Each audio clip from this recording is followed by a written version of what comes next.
Mengapakah ibadah solat 5 waktu yang diperintahkan oleh Allah Subhanahu wa taala kepada umat Nabi Muhammad sallallahu alaihi wasallam diterima oleh Nabi sallallahu alaihi wasallam ketika pertemuan dengan Allah Subhanahu wa taala di Sidratul Muntaha ketika peristiwa Isra Mi'raj? Mengapa Allah Subhanahu wa taala tidak menyampaikan perintah solat 5 waktu ini kepada malaikat Jibril dan seterusnya Jibril menyampaikan kepada Nabi Muhammad sallallahu alaihi wasallam seperti ibadah lain seperti puasa Ramadan, menunaikan zakat dan sebagainya?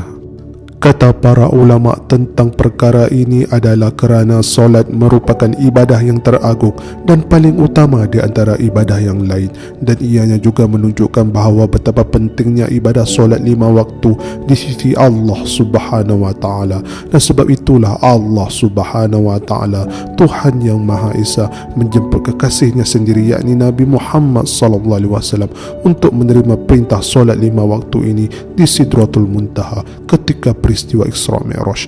Allahu Akbar.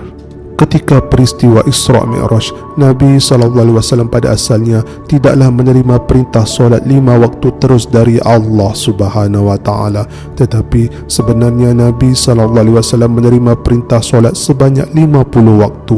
Namun apabila Nabi SAW turun, Nabi SAW telah bertemu dengan Nabi Musa AS, dan Nabi Musa AS bertanya kepada Nabi SAW apa yang diperintahkan oleh Allah Subhanahu wa taala.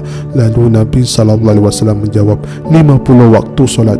Lalu Nabi Musa berkata, umat engkau tidak akan mampu, dan Nabi Musa AS menyuruh agar Nabi SAW kembali kepada Allah Subhanahu wa taala dan mohon dikurangkan jumlah waktu solat. Alhamdulillah, akhirnya setelah beberapa kali Nabi SAW berjumpa dengan Allah Subhanahu wa taala, dan juga setiap kali itulah juga Nabi Musa menasihati Nabi SAW agar memohon pengurangan waktu solat dari 50 waktu ke 40 waktu, kemudian 30, 20, 10, dan akhirnya Allah Subhanahu wa taala menetapkan waktu solat fardu ini kepada 5 waktu.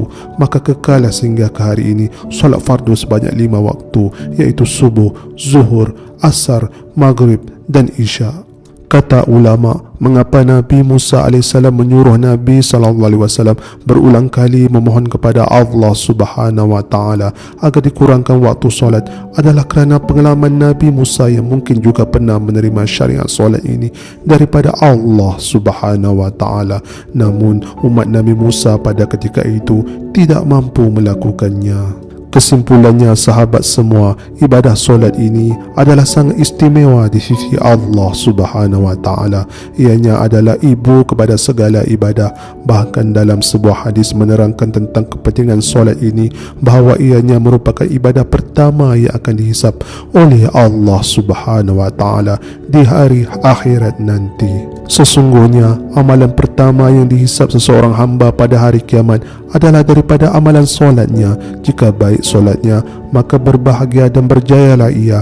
Jika buruk solatnya, maka kecewa dan rugilah ia. Sekiranya solat fardunya tidak sempurna, maka Tuhan Azza wa Jalla berfirman, periksalah, adakah hambaku ini menunaikan solat-solat sunat untuk menampung kekurangan solat fardunya itu?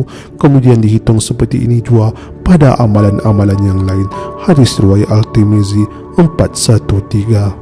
Oleh itu sahabat semua, jangan sesekali kita meninggalkan solat 5 waktu ini, kerana ibadah ini adalah terlalu tinggi nilainya di sisi Allah Subhanahu wa taala. Dan sebab itulah Nabi SAW memberitahu bahawa solat 5 waktu adalah tiang agama. Seandainya roboh tiang itu, maka robohlah rumahnya, yang bermaksud usahlah iman dan agama Islam itu sendiri.